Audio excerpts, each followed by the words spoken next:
سورہ کہف جمعے کے دن پڑھنا، اس کی بہت زیادہ فضیلت احادیث کے اندر وارد ہوئی ہے، لیکن ایک سوال بکثرت پوچھا جاتا ہے کہ یہ جمعے کے کس وقت پڑھی جائے۔ بعض لوگ یہ سمجھتے ہیں کہ 12 بجے کے بعد سے لے کر جمعے کی نماز کا درمیان کا جو وقت ہے اس میں پڑھی جائے۔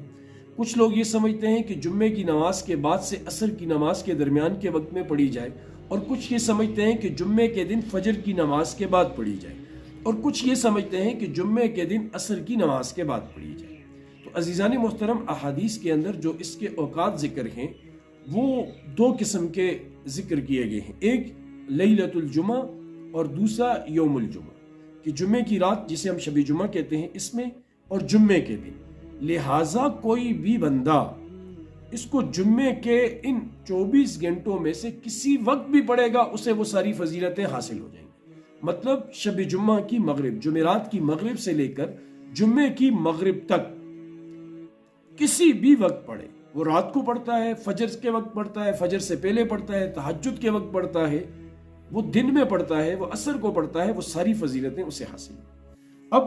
اس کی فضیلتیں کیا ہیں کہ حدیث میں آتا ہے نا کہ جو بندہ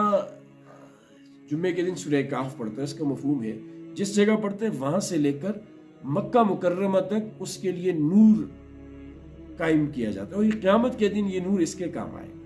اور دوسری روایت یہ ہے کہ جو بندہ پڑھتے ہیں نا، اس کے پاؤں سے لے کر اوپر آسمانوں تک اس کے لیے نور کا مینارہ بنا دیا جاتا ہے، اور یہ نور قیامت کے اندھیروں میں پولیس رات پر اس کے کام آئے۔ اور اسی طرح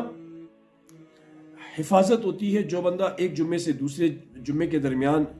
دونوں جمعوں میں اگر سورہ کہف پڑھتا ہے تو درمیانی ہفتے میں وہ اللہ پاک کی حفاظت میں آتے ہیں۔ بعض روایات میں ہے کہ اس کے گناہ بھی معاف ہو جاتے ہیں۔ تو اللہ پاک ہمیں سمجھ کی توفیق